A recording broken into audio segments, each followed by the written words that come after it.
रहा है। आपने कभी सुना कि रशिया यूक्रेन की बातचीत के लिए भारत की तरफ से कोई गया हो या भारत को कहीं बुलाया गया हो? नहीं, कहीं नहीं बुलाया गया। आप क्या करते हैं? आप विदेश में जाते हैं, वहां इवेंट कराते हैं, हाउडी मोदी होता है, जो भारतीय वहां रह रहे हैं उनमें से कुछ आ जाते हैं, झंडा लेके नाचते हैं, मोदी जी करके रोते हैं, बात खत्म हो जाती है वहीं पे। टीवी पे चल जाता है, आज तक से लेके और दुनिया भर के जो हमारे चैनल है वो दिखा देते हैं, डंका बज रहा है, जनता खुश।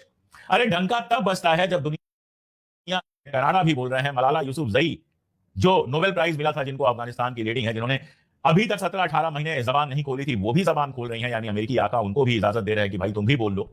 लेकिन भारत का कोई बयान आपने देखा? ऐसे मामले में आपका कोई तो पक्ष होना चाहिए।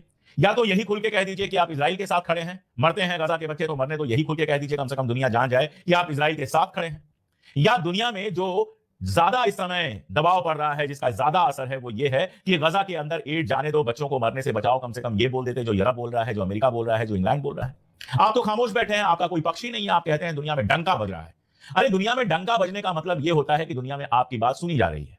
जब कोरिया वार चल रहा था, नॉर्थ कोरिया और साउथ कोरिया के बीच में, तो जवाहरलाल नेहरू ने शानदार भूमिका निभाई थी। पीस के लिए, आपस में बातचीत कराने के लिए, वहां पर राहत सामग्री पहुंचाने के लिए जवाहरलाल नेहरू ने शानदार भूमिका निभाई थी। नया नया अपना देश आजाद हुआ था, 47 में आजाद हुआ, 50 के आसपास वो लड़ाई हुई थी। लेकिन 3 साल की आजादी को लेकर भी जवाहरलाल नेहरू जो है दुनिया में अपनी छाप छोड़ने में कामयाब हुए। पूरी दुनिया ने कहा कि देखो, नया आजाद देश है भारत और उसका प्रधानमंत्री शांति के लिए कितना काम कर रहा है। इंदिरा गांधी ने सम्मेलन किया तो पूरी दुनिया के नेता यहां पर आए। आपने क्या किया? आपने G20 किया, हजारों करोड़ उसमें फूंक दिए। और उसके बाद क्या हुआ कि वही G20 के लोग बैठकर IMF से लोन पास करा देते हैं पाकिस्तान के लिए। आपके पक्ष में कोई एक शब्द बोलता नहीं है, तो आप तो किसी के साथ खड़े ही नहीं होंगे। जो अमेरिका और बाकी यूरोप के देश लगातार इजराइल के साथ खड़े थे, वो भी गजा के मुद्दे पर आके खड़े हो गए, गजा के साथ कि भाई खाना पहुंचना चाहिए, इलाज पहुंचना चाहिए। लेकिन आप खामोश हैं, आपका कोई स्टैंड ही नहीं है। अगर कोई पूछे भारत सरकार का क्या स्टैंड है, तो किसी को कुछ पता ही नहीं है, क्योंकि आप बोलेंगे ही नहीं। तो दरअसल आपको कोई पूछ भी नहीं रहा है।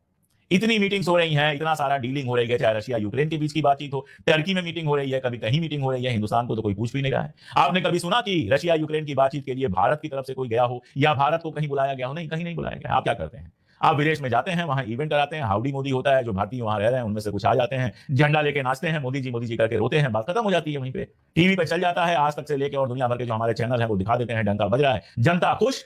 अरे डंका तब बजता है जब दुनिया के जो मुश्किल मसाइल हैं उन पर आपकी राय पूछी जाए। अभी जो मध्य प्रदेश के पूर्व मुख्यमंत्री और इस समय कृषि मंत्री हैं शिवराज सिंह चौहान, वो कहते हैं कि मोदी के बिना दुनिया चल ही नहीं सकती। अरे भाई, कोई नहीं पूछ रहा है मोदी को, आप बेकार की बात कर रहे हैं। कहां कौन पूछ रहा है? ब्रिक्स बना, उसमें आपका बहुत इंपॉर्टेंट रोल था, ट्रंप ने आके जरा सा हड़काया, आप किनारे हो लिए। रशिया जो हमेशा दोस्त हुआ करता था, वो भी बस जबान से है, बाकी कुछ नहीं। और इजराइल को आपने नया दोस्त बनाया। आज तक इजराइल ने किसी की मदद की है? हथियार वगैरह भेज देना अलग बात होती है, अमेरिका की तो आज तक उसने मदद नहीं की है। अमेरिका की कोई ऐसी लड़ाई नहीं रही है जिसमें उसने जाकर कोई मदद की हो। मिडिल ईस्ट में जरूर रहता है वो, क्योंकि मिडिल ईस्ट में उसका अपना स्वार्थ है। लेकिन चूंकि आपकी ट्रॉल आर्मी नाराज हो जाएगी, इसलिए आप इतना कहने से भी डरते हैं कि गजा के बच्चों को कम से कम खाना पहुंचना चाहिए। बात हो रही थी बलूचिस्तान को आजाद कराने की, बात हो रही थी अफगानिस्तान हमारा बड़ा अच्छा दोस्त हो गया। जयशंकर जी ने अफगानी विदेश मंत्री को फोन किया था।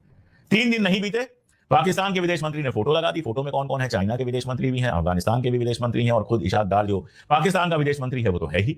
बाकायदा मीटिंग हुई है। कल मैंने जब पोस्ट लगाई तो लोग आके कहने लगे पुरानी फोटो है, ग्रोक से पूछने लगे। कम से कम 20 लोगों ने ग्रोक से पूछा और सबने यही बताया कि भैया, सबको ग्रोक ने यही बताया कि भैया आज की ही फोटो है। अखबारों में भी खबर छपी थी।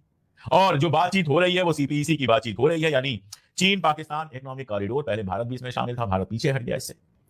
अब ये जो कॉरिडोर बन रहा है, ये कॉरिडोर जो है चाइना से होते हुए पाकिस्तान में जाएगा। बलूचिस्तान जो एरिया है अभी पाकिस्तान का, वहां तक जाएगा ये। चीन के पास पैसा है, चीन के पास इकोनॉमी है। चीन मिडिल ईस्ट में जबरदस्त तरीके से